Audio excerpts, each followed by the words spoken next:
Hello everyone, welcome to my channel. तो आज हम लोग पढ़ेंगे 8 का फिजिक्स पढ़ेंगे, आईसीएसई बोर्ड का, आईसीएसई का एनर्जी चैप्टर। ठीक है, तो हम लोग पढ़े थे मैकेनिकल एनर्जी के दो टाइप्स होते हैं, potential energy and kinetic energy. तो पोटेंशियल एनर्जी में नेक्स्ट टाइप है पोटेंशियल एनर्जी। इसको शॉर्ट फॉर्म में कैसे लिखते हैं, पी। ठीक है, तो इसमें ही एक एनर्जी आता है जिसको हम लोग ग्रेविटेशनल पोटेंशियल एनर्जी बोलते हैं, ग्रेविटेशनल पोटेंशियल एनर्जी। ठीक है, तो इसको लिखेंगे कैसे, this work done is stored in the body in the form of potential energy. This work done is stored in the body in form of its potential energy,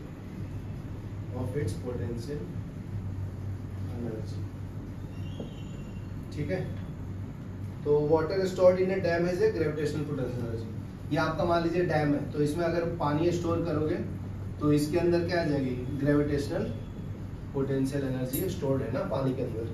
समझा Krishna? Next देखो, पेड़ से कोई लटकता है, the boy does work in bending the branch which is stored at potential energy. समझा? तो ये बहुत सारे एग्जांपल दिए ग्रेविटेशनल पोटेंशियल एनर्जी का, आप लोग रीड कर लेना। ठीक है, नेक्स्ट क्या आता है इसके बाद, नेक्स्ट आता है expression for gravitational potential energy. तो इसको मैं एक्सप्लेन कर देता हूं।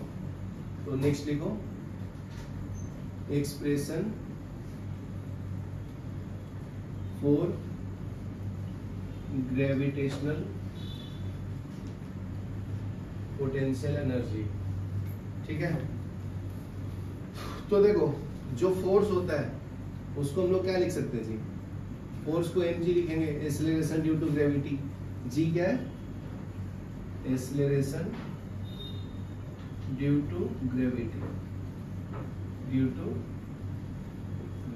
ठीक है। m क्या है, mass of the object, mass of object या बॉडी। ठीक है, तो अगर ये d डिस्टेंस मूव कर रहा है या h, तो क्या होगा बताओ, d को h भी लिख सकते हैं। तो वर्क का फॉर्मूला क्या होता है जी, फोर्स इनटू डिस्प्लेसमेंट d। तो F के जगह पे क्या डालना है, फर्स्ट इक्वेशन से mg, ये आपका थर्ड इक्वेशन में 1 2 का वैल्यू डालना है। तो F इक्वल टू mg हो जाएगा, d के जगह पे h हो जाएगा, तो ये mgh हो गया ना। तो इसी को हम लोग पोटेंशियल एनर्जी बोलते हैं। तो वर्क क्या है आपका, पोटेंशियल एनर्जी, एनर्जी स्टोर्ड। तो this work against the potential of gravity stored in the body at height h। ठीक है, तो ये कब आता है, अगर कोई भी ऑब्जेक्ट है, मान लीजिए ये आपका रेफरेंस पॉइंट है, तो ऐसे बता देता हूँ, ये आपका अर्थ है, इसके हाइट h पे कोई ऑब्जेक्ट रखा है, मास m, इसका हाइट h है, और ये पुल करेगा अर्थ अपने सेंटर की तरफ g से। तो इसका फॉर्मूला क्या आएगा वर्क का, mgh। समझा ना? तो इसको ग्रेविटेशनल पोटेंशियल एनर्जी बोलते हैं। तो स्टेटमेंट फॉर्म में कैसे लिखा है जी, लिख लो, this work done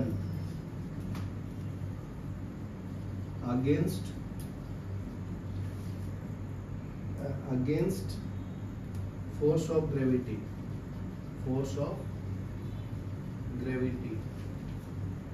is stored in a body at height h,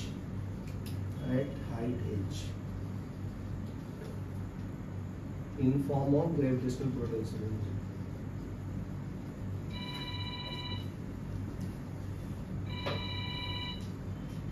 ठीक है, यहाँ तक लिखो, फिर आगे बढ़ो। अभी नेक्स्ट पढ़ेंगे हम लोग काइनेटिक एनर्जी। ठीक है, तो नेक्स्ट एनर्जी है काइनेटिक एनर्जी, उसको के से लिखते हैं। ठीक है, या के भी लिखते हैं। तो energy of body in motion is called its kinetic energy. तो जो energy due to its motion होगा उसको हम लोग काइनेटिक एनर्जी बोलते हैं। The energy of a body in motion is called its kinetic energy. ठीक है, तो मोशन के कारण जो आता है उसको हम लोग काइनेटिक एनर्जी बोलते हैं। तो इसके दो फैक्टर्स हैं जो काइनेटिक एनर्जी को इफेक्ट डालता है। ठीक है, तो नेक्स्ट पॉइंट है factors affecting kinetic energy of a moving body.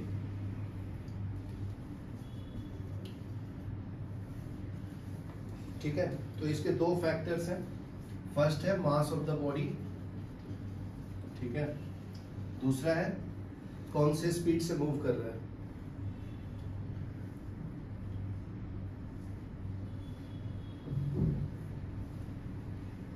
तो ज्यादा मास होगा तो ज्यादा काइनेटिक एनर्जी होगा। ठीक है, दूसरा है वेलोसिटी ऑफ बॉडी। तो kinetic energy directly proportional to mass. Mass ज्यादा होगा तो काइनेटिक एनर्जी ज्यादा होगा, काइनेटिक एनर्जी ज्यादा होगा तो वेलोसिटी ज्यादा होगा। वेलोसिटी का स्क्वायर होता है ना। ठीक है, तो फॉर्मूला क्या है काइनेटिक एनर्जी का? 1/2 mv²। ठीक है,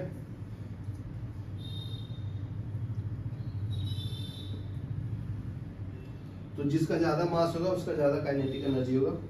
इसका भी यूनिट क्या है? जूल है, जूल।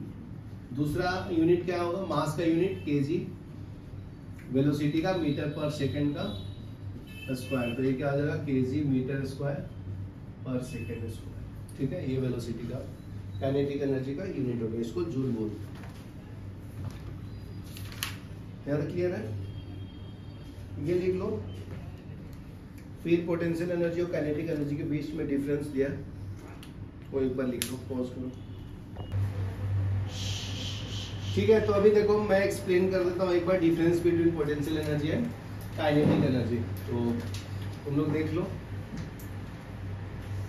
तो लेफ्ट साइड में पोटेंशियल एनर्जी है, राइट साइड में काइनेटिक एनर्जी है। तो फर्स्ट पॉइंट क्या बोलते हैं?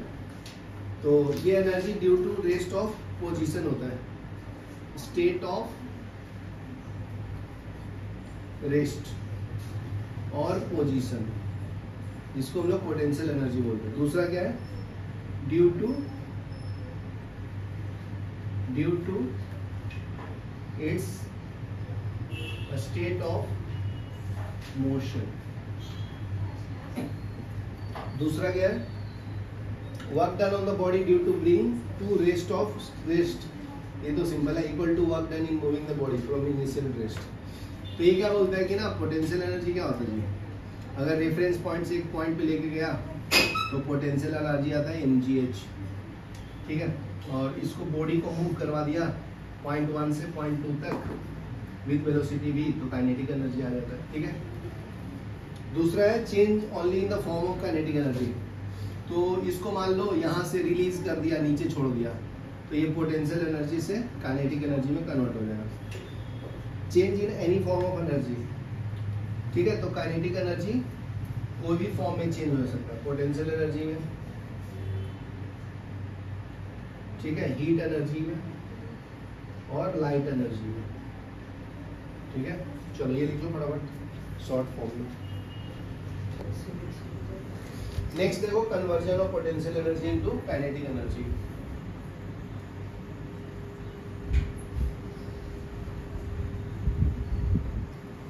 Conversion of potential energy into kinetic energy। ठीक है,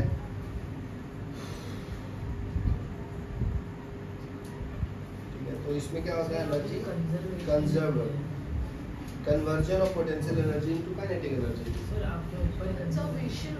ओके, कन्वर्जन। ठीक है, तो देखो अगर पोटेंशियल एनर्जी को पुश दोगे तो ये क्या करेगा, काइनेटिक एनर्जी में कन्वर्ट हो जाएगा। ठीक है, तो इसको हम लोग law of conservation of energy भी बोलते हैं। Potential energy changing to kinetic energy when it is put to use. Potential energy changes into kinetic energy when it is put to use. In absence of friction, sum of potential energy and kinetic energy remain constant. अगर friction absent है तो potential energy और kinetic energy का सम same होगा। In absence of friction, sum of potential energy and kinetic energy remains constant at each instant। समझा? इसको हम लोग बोलते हैं law of conservation of mechanical energy.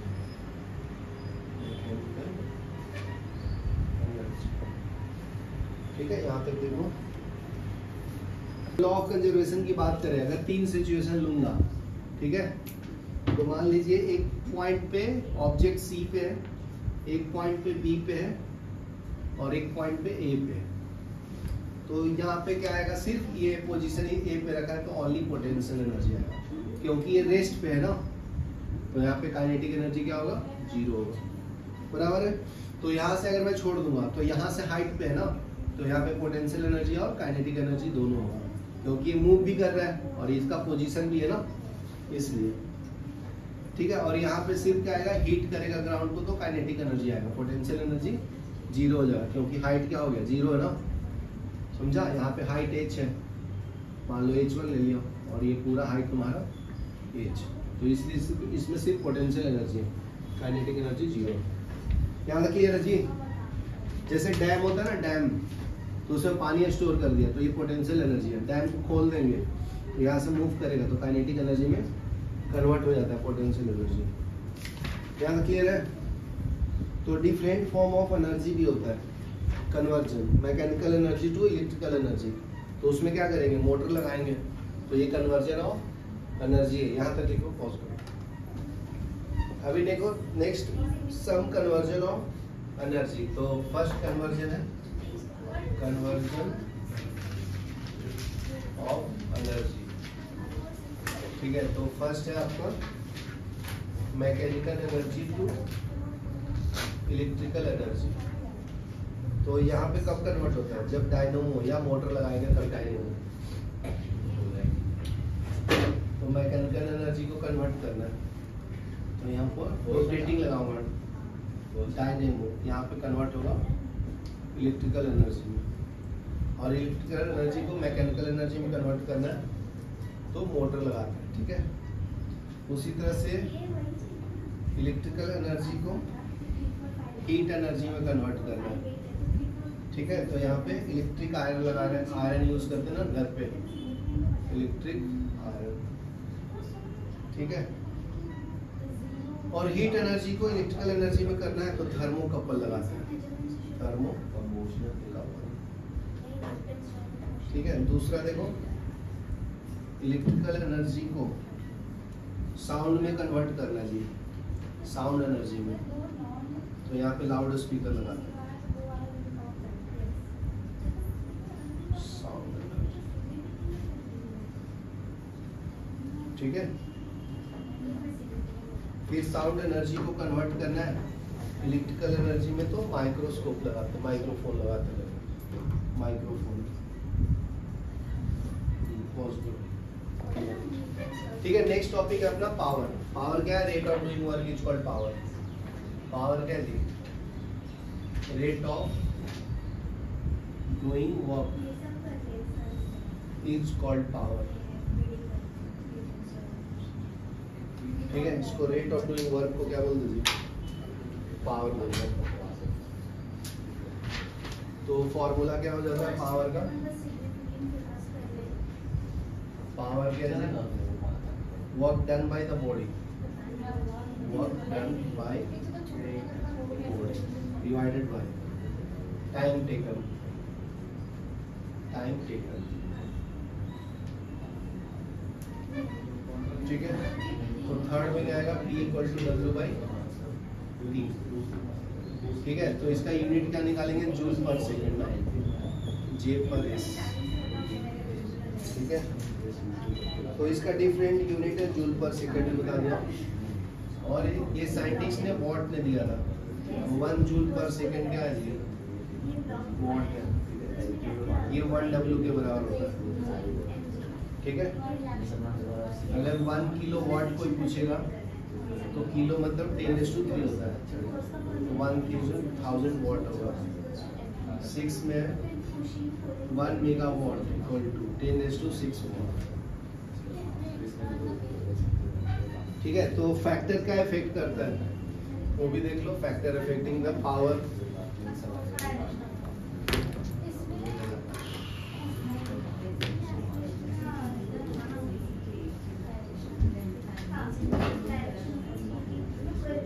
Factors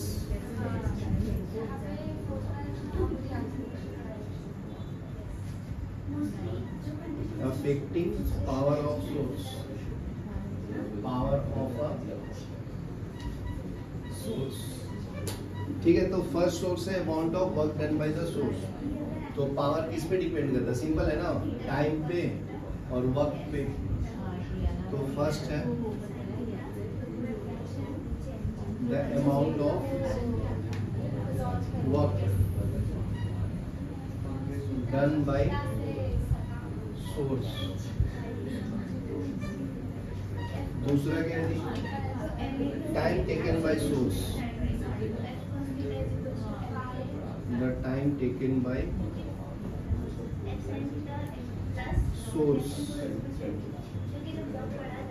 to do the said work। ठीक है, ये हो गया तुम्हारा। फ्रेंड्स बताता हूँ, देख लो किसके किसके बीच में? वर्क एंड पावर के बीच में। Work and power. तो फर्स्ट क्या है जी? Work done is equal to product of force into displacement. तो वर्क क्या होगा? Force into displacement. पावर क्या होता है? Rate of doing work, W/T होता है ना। Work doesn't depend on time, तो ये डिपेंड नहीं करता, मतलब डजंट डिपेंड ऑन टाइम। ठीक है, power inversely proportional to 1/, time पे डिपेंड करता है। ठीक है, ऐसा यूनिट क्या है? वर्क का जूल है, इसका क्या है? वॉट है। ऐसा यूनिट, ठीक है, ये लिख लो शॉर्ट फॉर्म में। नेक्स्ट है एनर्जी और पावर में डिफरेंस, एनर्जी एंड पावर में। ठीक है, तो एनर्जी क्या है? Capacity of doing work, capacity of doing work. ठीक है, पावर क्या है जी? Rate of doing work. तो एनर्जी जो होता है वो वर्क ही होता है। ठीक है, E/W के बराबर होता है। और यहाँ पे पावर क्या होता है? W/T, मतलब एनर्जी अपॉन टाइम होता है। ठीक है, दूसरा क्या है? Energy spent doesn't depend on time. तो एनर्जी जो है इंडिपेंडेंट ऑफ टाइम है, doesn't depend, not equal to time. समझा? दूसरा है, या ऐसे स्टेटमेंट फॉर्म में लिखना तो लिखो, energy does not depend on time.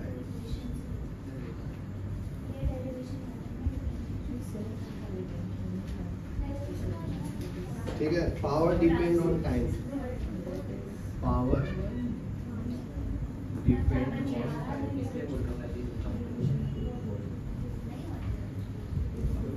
Energy का यूनिट क्या है जी? जूल। ये यूनिट हो गया।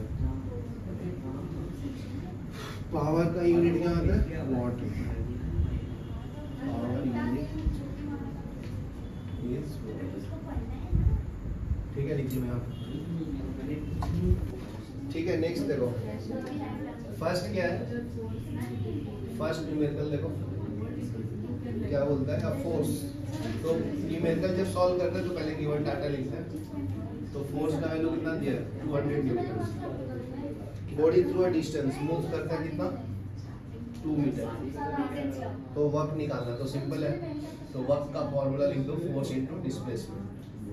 तो ये हो गया फॉर्मूला। गिवन डाटा लिखने के लिए 1 मार्क, फॉर्मूला लिखने के लिए हाफ मार्क। इसके अंदर वैल्यू डाल दो, 200 इंटू 2, तो ये कितना होगा, 400 न्यूटन मीटर।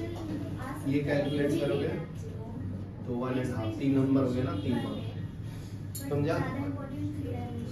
दूसरा न्यूमेरिकल देखो, ये machine has a load, load बोले तो फोर्स ही होता है, एल। ये है 520 न्यूटन। एन मतलब क्या है, न्यूटन, यूनिट है फोर्स का। By a distance, D equal to है 5.2 मीटर। ठीक है, कैलकुलेट द वर्क डन। तो W equal to force into displacement होता है। तो ये 520 इंटू 5.2, ये पॉइंट हटाएंगे तो 10 आएगा, इससे चला जाएगा। 52 इंटू 52 कर लो मल्टीप्लाई, कितना आता है जी, 2 दूनी 4, 5 दूनी 10, 10 25 25 और 26 ना। तो ये आंसर आ जाएगा 2704। याद क्लियर है? नेक्स्ट देखो, फोर्थ वाला कर देता हूँ, थर्ड वाला तुम लोग पे करना। What is the potential energy of a stone.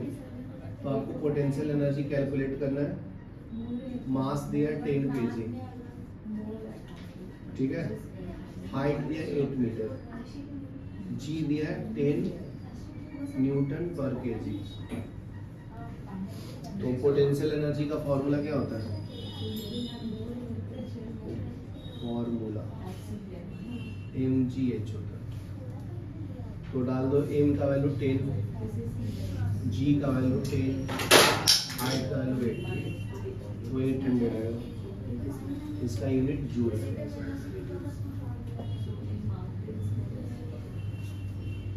ठीक है, लिख लो, फिर आगे बताता हूँ। न्यूमेरिकल देखो, बॉडी ऑफ मास m, ठीक है, 5 kg का है, taken from 3 metre to 6 metre. मान लो यहाँ से यहाँ का डिफरेंस है 3 मीटर और यहाँ से डिफरेंस है 6 मीटर, ठीक है। तो ये आपका H1 हो गया, ये आपका H2 हो गया। तो इस पॉइंट से, A पॉइंट से B पॉइंट पे ले गया, ठीक है। तो find the increase in potential energy. तो बहुत सिंपल है, तो potential energy at B minus A, तो potential energy B minus potential energy, तो mgh2 माइनस mgh1, तो mg कॉमन है, फिर h2 माइनस h1 कर लो। तो m कितना है 5, g कितना है 10, 6 माइनस 3, तो ये हो जाएगा 50 माइनस 3, कितना आएगा 15, 150 जूल ना पोटेंशियल एनर्जी। ठीक है, लिख लो। ठीक है, काइनेटिक एनर्जी का बताता हूँ। एक थाला देखो, मास ऑफ बॉडी, तो मास 20 kg दिया है, moving with v equal to 10 metre per second. Kinetic energy बताना चाहिए 1/2 mv²। तो 1/2, m का वैल्यू 20, v का वैल्यू 10 का स्क्वायर, तो ये हो जाएगा 10, तो 10 इंटू 100, तो ये आ जाएगा 1000, ठीक है ना, जूल। याद क्लियर है? नेक्स्ट देखो, 9th वाला कर देता हूँ, 9th वाला इजी है।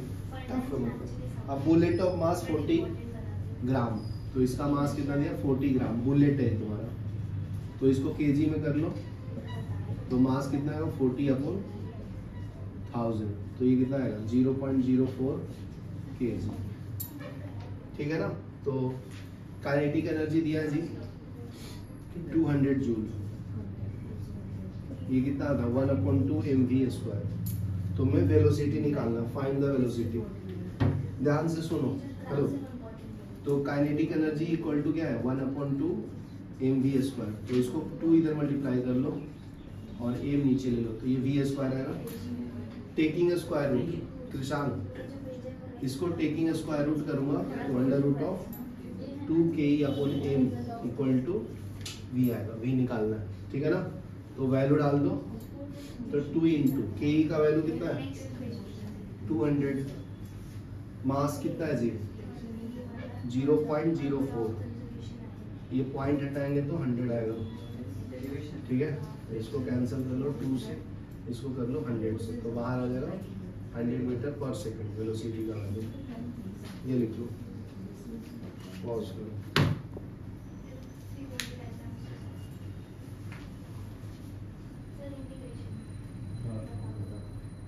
इसको ठीक कर देना 5 मिनट।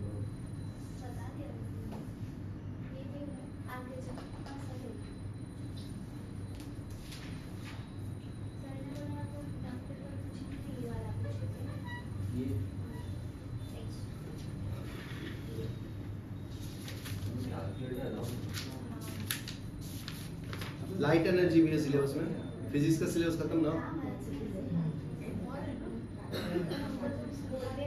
लाइट तक ही हो, एनर्जी तक ही है ना, फिर टोटल 8 ही तो है, तो हो गया ना खत्म। फिर मैथ्स निकालो, ये कर लो फटाफट, लिखो एक न्यूमेरिकल और बताना है।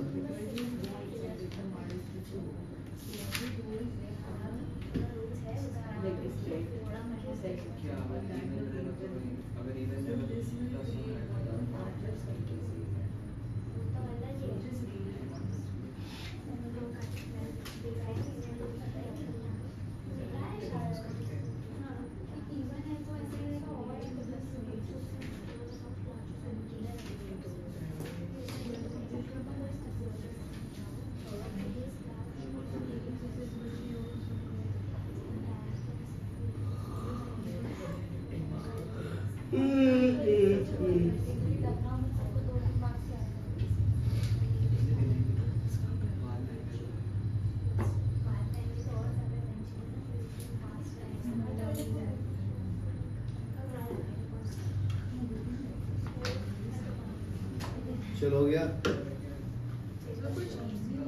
हाँ क्या बोल रहे हैं? कोई छोटा चैप्टर ले अभी या बड़ा वाला? सीखेंगे, रुक जाओ, पहले 2 न्यूमेरिकल और बता लो, मिला दो निशान जल्दी कर।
चालू करो,